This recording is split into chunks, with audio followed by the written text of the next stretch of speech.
अम्मा अम्मा तुम कहाँ हो? क्या हुआ गुड्डी, क्यों चिल्ला रही हो? सुजाता जी ने अपने कमरे से बाहर आते हुए बोली। अम्मा, आज कॉलेज में राजन का बर्थडे है तो मैं शायद देर से लौटूं, तो तुम मिंकी को संभाल लेना। बर्थडे अच्छा है लेकिन क्या अम्मा? अपने बैग तैयार करते हुए मानसी गुड्डी के हाथ थोड़े थम गए। उसने अपना आश्चर्य से भरा चेहरा अपनी माँ पर टिका दिया। वो सुजाता जी ने अपने मुंह से जीभ दबाया और धीमे से कहा, मिंकी ने तुम्हारे लिए कुछ सरप्राइज रखा था। कैसा सरप्राइज? मानसी चौंक गई। वो गुड्डी, तुम उससे कुछ कहना मत।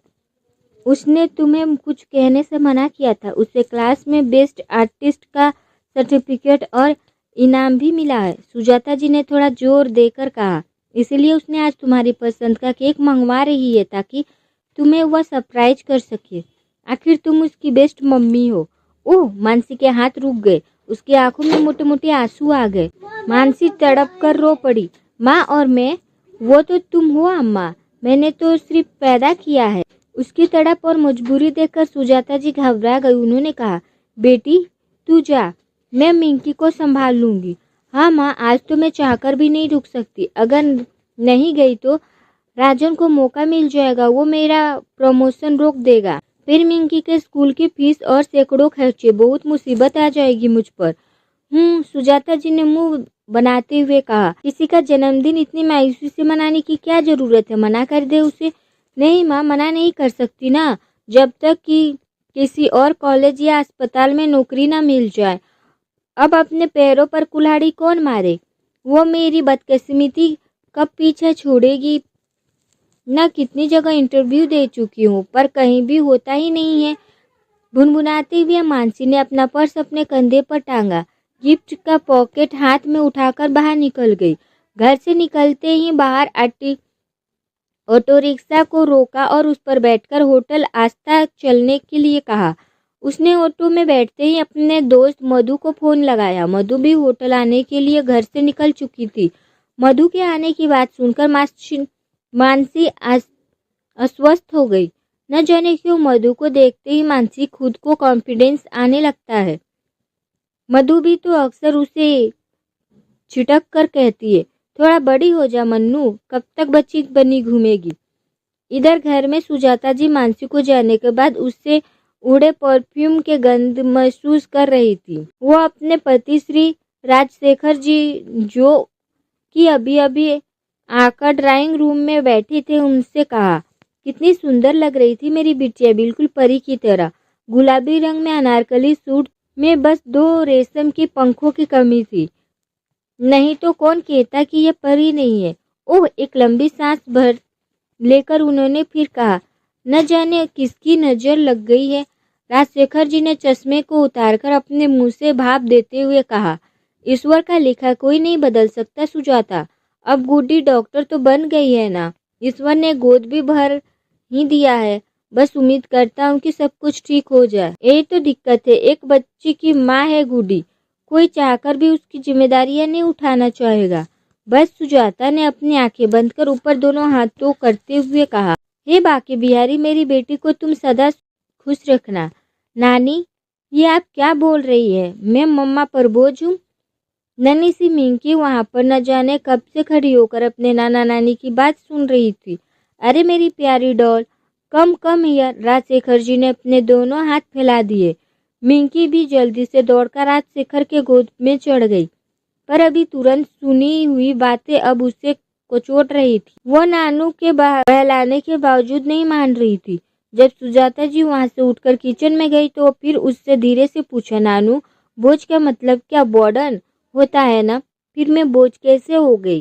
राजशेखर के पास कोई जवाब नहीं था। उन्होंने मिंकी से कहा, नहीं बेटी, आप तो नानू की प्यारी गुड़िया हो। फिर नानी ने ऐसा क्यों कहा कि? अभी उसकी बात खत्म ही नहीं हुई थी कि भीतर से सुजाता जी बाहर आते हुए बोली, मिंकी, फ्रिज से चॉकलेट कौन खत्म किया बताओ? वो नानी, मैंने। मिंकी ने अपनी आंखें गोल गोल करते हुए कहा, वो संभाभी आई थी तो हम दोनों ने मिलकर खा लिया। ओह, संभाभी, अच्छा तो तुम दोनों का बर्ड हाउस बन गया? जी नानी, मैं दिखाऊं? हाँ दिखाओ। मिंकी दौड़कर अपने कमरे में गई और अपना बनाया बर्ड हाउस उठाकर ले आई। कागज और कार्डबोर्ड से बना बर्ड हाउस वाकई बहुत खूबसूरत था। नानू नानी दोनों ही तारीफ सुनकर मिंकी खुशी से भर उठी। को तभी दरवाजे पर कॉलबेज बजती है। बाहर केक लेकर डिलीवरी बॉय आया था। केक देखकर मिंकी खुश हो जाती है, लेकिन मानसी को नहीं देखकर वो निराश हो जाती है। नानी, मम्मा अब तक नहीं आई। मिंकी के चेहरे पर निराशा थी। बेटी, वो आज आने में देर हो जाएगी गुड्डी को। ओह, मम्मा के बिना केक कट कौन करेगा? मैं करूँगा ना, आखिर तुम्हारे मम्मा का पापा मैं हूँ। थोड़ा हक तो मेरा भी बनता है। चलो अब जल्दी करो, 8 बजने वाले हैं। राजशेखर जी केक काटते हैं, मिंकी को केक का पीस खिलाते हैं। नाना नानी और मिंकी ताली बजाकर खुश होते हैं। थोड़ी देर बाद सुजाता जी डिनर निकालती है। तीनों डिनर लेकर सोने चले जाते हैं। सुजाता जी मिंकी से कहती है, बिट्टू तुम मेरे साथ सो जाओ, नानी तुम्हें लिटिल फेरीज का स्टोरी सुनाएगी। नहीं नानी, मैं मम्मा के बेड पर सो जाऊंगी, आप सो जाओ। ठीक है Bittu, good night. Good night Nanu. Hotel Vikrant में मानसी के सीनियर डॉक्टर राजन ने अपने जन्मदिन की पार्टी दी थी। जैसे ही मानसी वहां पहुंची, उसकी दोस्त और डॉक्टर सखी का मधु भी वहां पहुंच चुकी थी। मधु वहां खड़ी होकर उसी की इंतजार कर रही थी। हाय स्वीटी, हाय गोजरेस। दोनों एक दूसरे को हाय हेलो कर गले लगकर मिलते हैं और फिर होटल अहाते में अंदर जाते हैं। आलिशान होटल के बाहर लॉन में डॉक्टर राजन ने अपनी पार्टी रखी थी। अपने जन्मदिन की आलिशान ढंग से सम्मान की डॉक्टर राजन को खासी चाहत थी। वह प्रत्येक वर्ष इतने ही आलिशान ढंग से अपना बर्थडे सेलिब्रेट किया करता था। वैसे वो दिल का बुरा नहीं था, लेकिन फिर भी वो अपने आप को खास समझता था। वो मेडिकल कॉलेज के डेंटिस्ट विभाग का हेड ऑफ डिपार्टमेंट था। बहुत ही कम उम्र में उसने इतनी जल्दी वो अचीवमेंट हासिल कर लिया था। राजन, मानसी और मधु दोनों का इंतजार कर रहा था। लगभग सभी डॉक्टर वहां आ चुके थे। केक उन दोनों को पहुंचने से पहले ही कट चुका था। मानसी और मधु दोनों ने राजन को हैप्पी बर्थडे कर उसे उसका गिफ्ट दिया। राजन ने बड़े प्यार से दोनों को थैंक यू बोला और कहा, डिनर लेकर ही जाना। उसने मानसी को देखते हुए कहा, और मानसी तुम्हारी बिटिया कहाँ है? उसे कौन नहीं लेकर आई? मानसी ये सुनते ही सकपका गई, क्योंकि राजन को उसकी बेटी को तो इनवाइट ही नहीं किया था, लेकिन वो बोल नहीं सकती थी क्योंकि राजन से उसका सीनियर था। उसने संकोच में कहा, सर, वो कहकर वो चुप हो गई। राजन ने कहा, कोई बात नहीं, तुम एंजॉय करो पार्टी को। ओके, मानसी ने संक्षिप्त जवाब दिया और मधु के साथ लॉन में चली आई। वहाँ लॉन में गोल गोल छोटे छोटे टेबल लगे हुए थे। उसके चारों तरफ 4 कुर्सियां लगी थी। घूमने वाले वेटर स्नैक और ड्रिंक घूम घूम कर सर्व कर रहे थे। मानसी वहां बैठ गई। जैसे उसे मिंकी का ख्याल आया, उसकी आंखें भर आई। उसे पता था वो खुद भी इस पार्टी में मजा नहीं ले पाएगी, लेकिन उसकी मजबूरी थी कि उसे तो यहाँ आना ही था, नहीं तो राजन नाराज हो जाता। मानसी बैठे बैठे सोच रही थी, अम्मा भी ना पता नहीं क्यों हर समय मुझे परेशान करने में लगी रहती है। मिंकी की सरप्राइज वाले बातें मुझे बताने की क्या जरूरत थी, लेकिन मम्मा भी ना जानती है कि मुझे उसकी एक एक बात कितनी पिंच करती है। फिर भी उन्होंने मेरा दिल दुखा दिया। अनजाने में उसके मुंह से निकल आया, बिल्कुल भी प्रैक्टिकल नहीं है। मधु वहाँ बैठी थी। उसने चौंककर कहा, कौन प्रैक्टिकल नहीं है मानसी? मानसी झेप गई। उसने कहा, अम्मा बिल्कुल प्रैक्टिकल नहीं है। कैसे, क्या हुआ मानसी? मधु थोड़ा हड़बड़ाई। मानसी थोड़ा उदास सी बोली, मिंकी को छोड़कर मैं खुश नहीं रह पाती हूँ। फिर भी अम्मा मिंकी की बात क्यों छेड़ देती है? वो मिनमिनाती हुई बोली, मैं ये सोच नहीं पाती अम्मा भी ना, अब मैं यहाँ ठीक फील नहीं कर पा रही हूँ। मधु ने स्नैक का एक प्लेट लेकर मानसी की तरफ बढ़ाते हुए कहा, मानसी ले तेरा फेवरेट कॉर्न पकोड़ा खा और थोड़ी देर के लिए भूल जाए मिंकी को, वो सो गई होगी।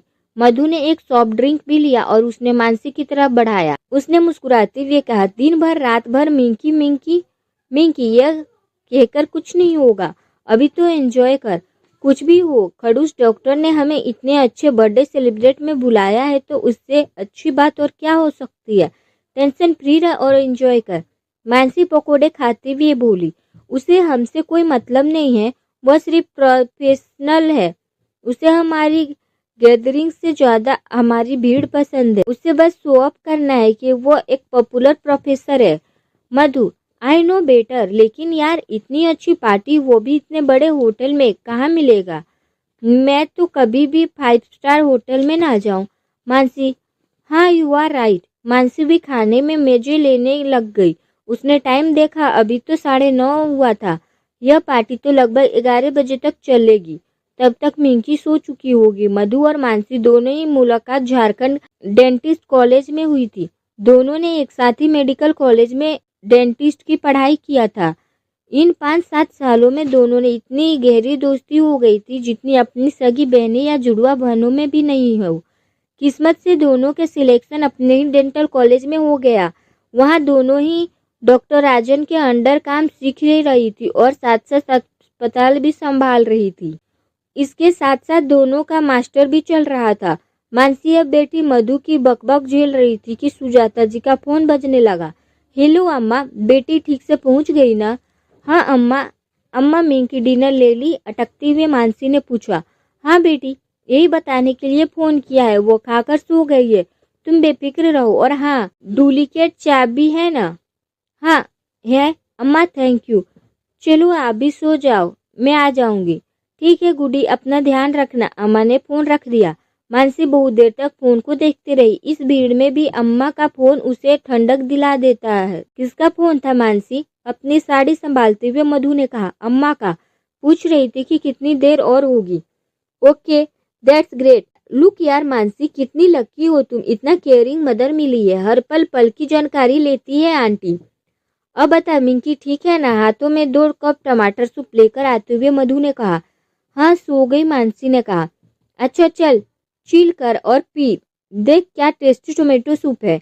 ओह मधु, कितना केयर लेती हो तुम मेरा। आई एम टू लकी यार। अच्छा ठीक है, अब मस्का लगाना बंद कर, बस चल जल्दी से पी, मौसम थोड़ा कोल्ड हो रहा है, मधु ने हंसते हुए कहा। मधु की बात पर मानसी मुस्कुरा दी और सूप पीने लगी। रात के लगभग 11:30 से 11:45 बज रहे थे जब पार्टी खत्म हुई। बैठे बैठे ही मानसी थक गई थी। अब घर लौटने की हड़बड़ी थी। मानसी को इतनी रात टैक्सी या कोई और सवारी की चिंता थी। तभी राजन ने आकर कहा, मानसी मधु तुम दोनों मेरे साथ चलोगी, तुम दोनों को ड्रॉप कर दूंगा। मानसी ये सुनकर तसल्ली हो गई। उसने कहा, okay sir, thank you so much sir, मुझे बेकिल की चिंता हो रही थी। राजन इस बात पर मुस्कुरा दिया। एक टेंशन खत्म हो गई थी। जब तक मानसी घर पहुंचती तब तक 12:30 हो चुका था। मानसी अपने कमरे में गई और देखा मिंकी गहरी नींद में एक हाथ में टेडी बियर दबाए हुए सोई हुई थी। मानसी उसके भोलेपन पर मुस्कुरा दी। उसने उसके माथे पर एक पप्पी जमाई तो नींद में ही मिंकी मुस्कुराती हुई मानसी की तरफ हाथ बढ़ा दी। मानसी ममता से भरकर उसे हक कर लिया। I am sorry baby, I know, उसने बुदबुदाया। तुम्हें मेरे बगैर नींद नहीं आती, मैं जानती हूँ। उसने उसे थपकी देकर सुला दिया। वहां से निकलकर अपने अम्मा पापा के कमरे में गई। वहां अम्मा पापा भी गहरी नींद में सोए हुए थे। मानसी फ्रेश होने के लिए वॉशरूम में गई और कपड़े बदलकर मिंकी के बगल में लेट गई। नींद आंखों में नहीं थी। कल राजन ने कहा था कि 9:30 बजे तक अस्पताल पहुंच ही जाना है। सब तब सोएगी नहीं तो नींद टूटेगी कैसे? वो लेटी हुई मिंकी के सिर पर हाथ फेरने लगी। तभी उसे लगा कि मिंकी के पीलों के नीचे कुछ है। मानसी ने हाथ बढ़ाकर देखा तो वह एक कागज के टुकड़ा था जिसमें 4 फोल्ड में मोड़ा गया था। मानसी ने उत्सुकता से बस एक कागज को खोला। उसमें मिंकी की चिट्ठी थी जो उसने रात सोने से पहले लिखा था। मानसी उसे पढ़ने लगी। उसमें लिखा था, dear mamma, I love you, sweet dreams. Minki. Manasi की आंखों में आंसू आ गए। शब्द टेढ़े मेढ़े थे। आड़ी तिरछी और गलत शब्दों में उसने अपना हृदय खोलकर रख दिया था। मानसी ने मिंकी की तरफ देखा। वह सोते हुए भी बहुत प्यारी लग रही थी। ओ मेरी प्यारी सी गुड़िया, मानसी मन ही मन बुदबुदाई और आगे कहा, मेरी गलतियों की सजा सिर्फ तुम ही भुगत रही हो बिट्टू। यह कहते हुए उसने मिंकी को छुआ तो मिंकी ने सोते हुए मानसी का हाथ पकड़ लिया। मानसी की आंखें डबडबा गई। उसने मिंकी को अपने सीने से चिपकाकर सिसक उठी। पुराने दिन की जोहन से आकर घूमने लगे। जब वो मेडिकल कॉलेज में थी, अविनाश उसके साथ ही पढ़ाई कर रहा था। उससे उसकी दोस्ती दिन पर दिन बढ़ती जा रही थी। जब वो कॉलेज के तीसरे साल में आई, अविनाश ने उस पर दबाव बनाना शुरू कर दिया था। वह भी अविनाश से प्यार में अंधी हुई पड़ी उसकी सारी बातें मानती चली गई।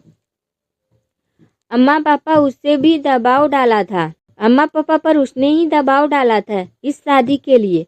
सबने मना किया था, मगर अविनाश के प्यार में अंधी मानसी को कुछ भी सही गलत का अंतर नहीं दिख रहा था और उसका नतीजा हुआ 2 साल की शादी में मिंकी का जन्म, पहले ही अविनाश और मानसी का तलाक। आज भी मानसी को अविनाश के गुस्से से भरा चेहरा नजर आता है तो मन कड़वाहट से भर जाता है। छोटी सी मिंकी गोद में थी, वह कितना टूट गई थी, लेकिन फिर भी उसने अपनी पढ़ाई जारी रखी सकी, वो भी अपने अम्मा और पापा के कारण। अगर अम्मा मिंकी को नहीं संभालती और पापा एक मजबूत आधार स्तंभ बनकर उसके साथ खड़े नहीं होते तो वो क्या कर पाती। अविनाश से तलाक के 6 महीने तक वो पूरी तरह से निराश और टूटी हुई थी। घुट घुट के जीने की रूटीन बन गई थी, क्योंकि इस अस्पताल विवाह का कारण सिर्फ वो खुद थी। न वो अविनाश से प्यार करने में पागल हुई होती और ना ही उसकी ऐसी हालत। उसकी इससे तो अविनाश से प्यार किया था और उसका नतीजा थी मिंकी, इसलिए वो मिंकी के प्रति सभी जिम्मेदारी को खुशी से निभाना चाहती थी। मानसी की गोद में कसमसाती हुई मिंकी बुलबुला रही थी। मानसी यह देखकर मुस्कुरा दी। उसे वापस बिस्तर पर सुलाकर उसने घड़ी की तरफ नजर डाला। रात के 1:45 हो रहे थे। उफ, अब तक नींद नहीं आ रही है, क्या करूं? कल मुझे जल्दी अस्पताल भी पहुंचना है, मानसी बुदबुदाई। तभी उसके कानों में हल्की सी बर्तने का ठनठनाने की आवाज आई। मानसी को लगा इतनी रात को कौन उठा। वो भी धीरे से उठकर रसोई की तरफ बढ़ गई। उसने देखा सुजाता जी फ्रिज में पानी की बोतल निकाल कर पी रही थी। मानसी चौंक कर बोली, अम्मा इतनी रात हो गई, आप जगी हुई हो? सुजाता जी ने कहा, हाँ गुडी, नींद नहीं आ रही थी तो फिर से पानी बोतल निकाल कर पी रही थी। मानसी ने कहा, अम्मा नींद क्यों नहीं आ रही है? सुजाता जी ने लंबी सांस भरकर कहा, पता नहीं बेटा, नींद को क्या हो गया है, आंखों से दूर होती जा रही है। मानसी ने दुखी होकर पूछा, अम्मा फिर से कोल्ड प्रेशर तो नहीं? अम्मा फिर से ब्लड प्रेशर तो नहीं बढ़ गया? चलो मैं नाप देती हूँ। मानसी सुजाता जी को पकड़कर ड्राइंग रूम में ले आई। वहीं first aid and BP, sugar और मशीनें भी रखी हुई थी। मानसी उनका ब्लड प्रेशर नापने लगी। नॉर्मल से थोड़ा ज़्यादा ही बढ़ा हुआ था। अम्मा बीपी तो बढ़ा हुआ है, मानसी ने चिंतित होते हुए कहा।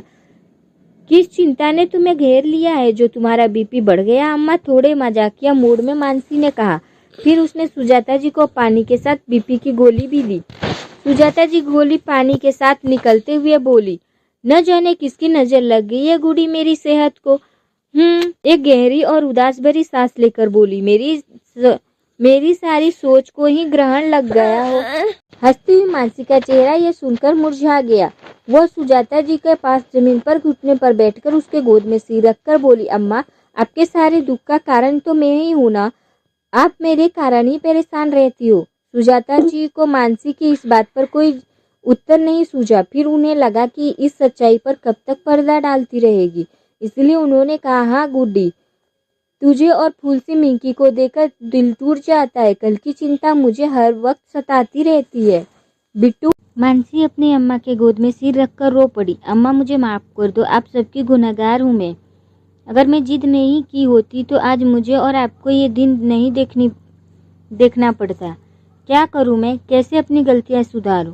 मानसी की आंखों में आंसू लगातार बहते जा रहे थे।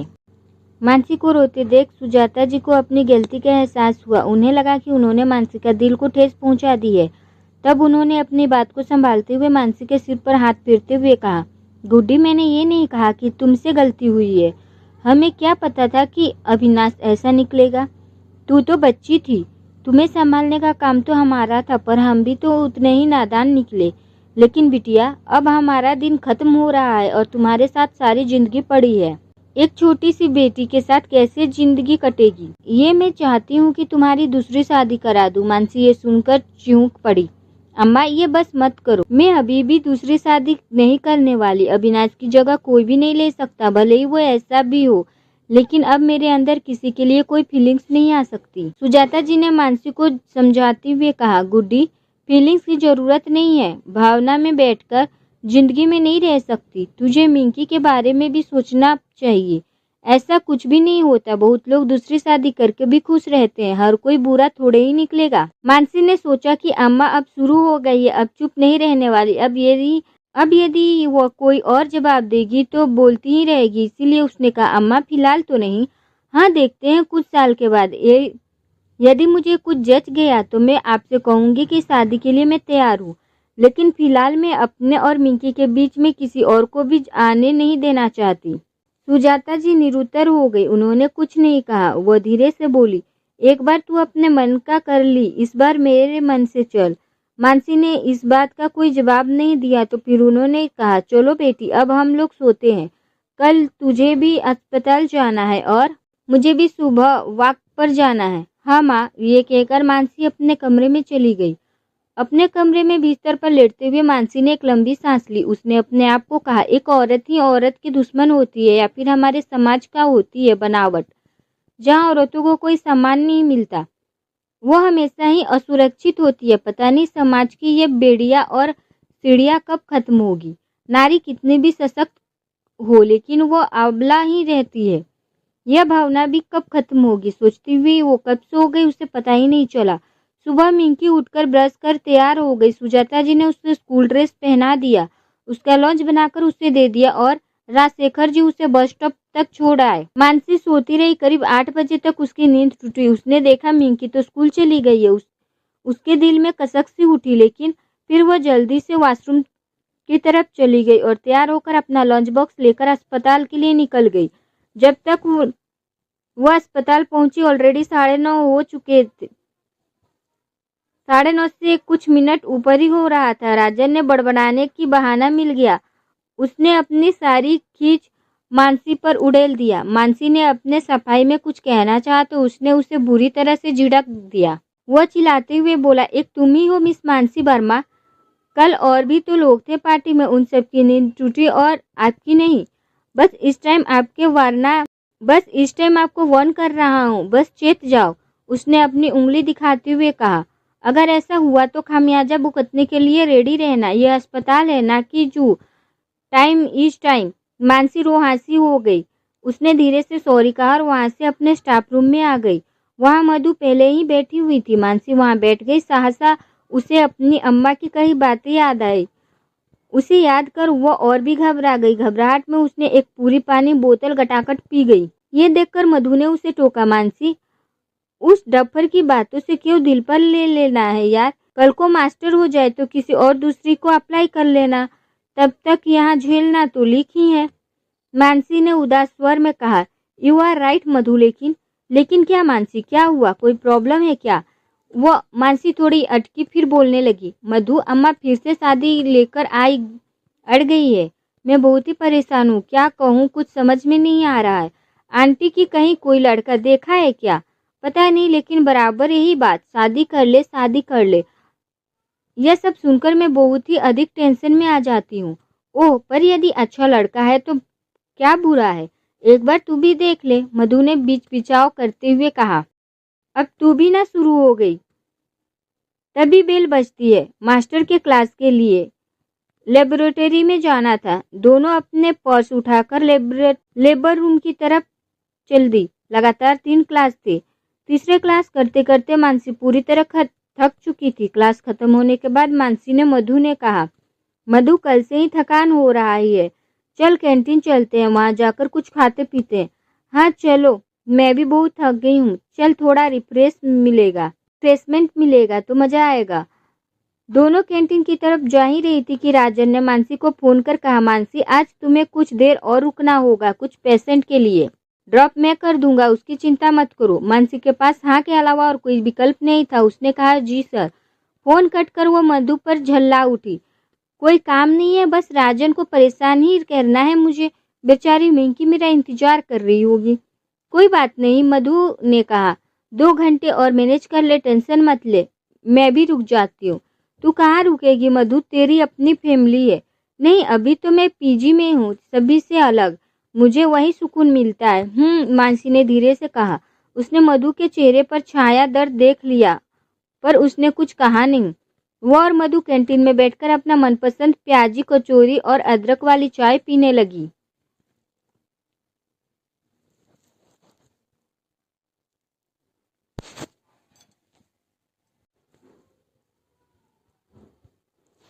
अस्पताल में 2 घंटे और राजन ने मानसी को बीसीओ काम बता दिए थे। सिर्फ जिन्हें करते हुए कब 7:30 हो गए थे उसे पता ही नहीं चला। अस्पताल की गाड़ी से राजन ने उसे घर तक ड्रॉप कर दिया था। घर पहुंचने के बाद मानसी की नजरें मिंकी को ढूंढ रही थी। मिंकी अपने कमरे में बैठकर पढ़ाई कर रही थी। अचानक मानसी को सामने देख के मिंकी के चेहरे पर मुस्कुराहट आ गई। वो अपने स्टडी टेबल से उठकर भागती हुई आकर मानसी को आकर लिपट गई। वो खुशी से चौंकते हुए बोली, मम्मी तुम आ गई अस्पताल से? हाँ बिट्टू, मैं आ गई मम्मा। मानसी ने मिंकी को गोद में उठाकर गोल गोल घुमाते हुए कहा। मिंकी के चेहरे पर संतुष्टि भरी मुस्कुराहट आ गई थी। पिछले 2 दिनों से मिंकी से बात नाम भर से मुलाकात हो रही थी। मानसी ने मिंकी को अपने सीने से लगाकर सिमेट लिया और बड़े ही प्यार से उससे पूछा, कैसी हो बिट्टू? मम्मी ठीक हूँ। उसे फिर उसने सुजाता जी को आवाज देकर बुलाया। नानी नानी। वो अपनी मम्मी की गोद से उतरकर सुजाता जी के पास पहुंची और उनके कानों में धीमे से कहा, नानी मम्मा का केक। ओ हाँ केक। सुजाता जी मुस्कुरा उठी। उन्होंने कहा, चलो अब भी सेलिब्रेट कर लेते हैं। उन्होंने मानसी को आवाज देते हुए कहा, गुड्डी बाहर आना। सुजाता जी ने फ्रिज से बचा हुआ केक निकालकर टेबल पर रखते हुए कहा। राजशेखर जी उसी समय बाहर से गर्मागर्म समोसे लेकर घर में घुस ही रहे थे। उन्होंने भी मानसी को आवाज देते हुए कहा, गुड्डी जरा बाहर तो आ। मानसी अपना बैग रखकर तुरंत ही बाहर आई। ड्राइंग रूम में केक, समोसे और गर्म कॉफी उसका इंतजार कर रहे थे। मानसी उन्हें देखती तो खुशी से चहक उठी। वाव, टू टेप्टिंग यम। पर ये सब क्यों? क्योंकि आप मेरी बेस्ट मम्मा हो इसीलिए, मिंकी ने खुशी से इतराते हुए कहा। बेस्ट मम्मा कैसे? मानसी ने प्रश्न पूछा। मम्मा मुझे क्लास में बेस्ट आर्टिस्ट का प्राइज मिला है और सर्टिफिकेट भी। तो बताओ ये सब मुझे किसने सिखाया? मिंकी अपने काले तीखे आंखों को गोले गोल घुमाते हुए पूछा। ऑफ कोर्स मैंने ही, मानसी ने बोला। तो फिर मेरे लिए बेस्ट मम्मा कौन हुआ? मैं ही, हंसते हुए मानसी ने कहा। इसलिए सेलिब्रेट बेस्ट मम्मा के लिए। मम्मा लो केक खाओ। मिंकी ने बहुत प्रेम से केक का टुकड़ा मानसी के मुंह में डालते हुए कहा। थैंक यू बेटा। मानसी की आंखें डबडबा गई। मानसी के साथ सुजाता जी और राजशेखर जी की भी आंखें भर आई। राजशेखर जी ने बहुत सफाई से अपने आंसू पोंछकर मानसी को कहा, बेटे समोसे भी खाओ, सिर्फ केक नहीं। You are my best daughter also. Mansi पापा के इस जोक पर हंस दी। उन्होंने भी अपनी आंखें को कोर पोंछकर समोसे लेकर बैठ गई। सुजाता जी ने मौके का हल्का बनाने के लिए मजाकिया अंदाज में कहा, हाँ भाई गुड्डी, लो कॉफी भी पियो डॉटर ऑल्सो। इस बात पर सब हंस पड़े। माहौल हल्का हो गया था। मानसी ने सुजाता जी से कहा, अम्मा अब रात का डिनर बनाने की जरूरत नहीं है, मेरा तो पेट भर गया। सुजाता जी ने कहा, नहीं, समोसे खाकर सिर्फ पेट थोड़े ही भरना है, तुम्हें अस्पताल की ड्यूटी भी निभानी है और इस छोटी सी गोलू को भी संभालना है। मिंकी के सिर पर हल्की सी चपत लगाते हुए उन्होंने कहा, इसलिए तुझे तो डिनर खाना ही होगा। मैं तेरे लिए आलू के पराठे बना रही हूँ, खा लेना।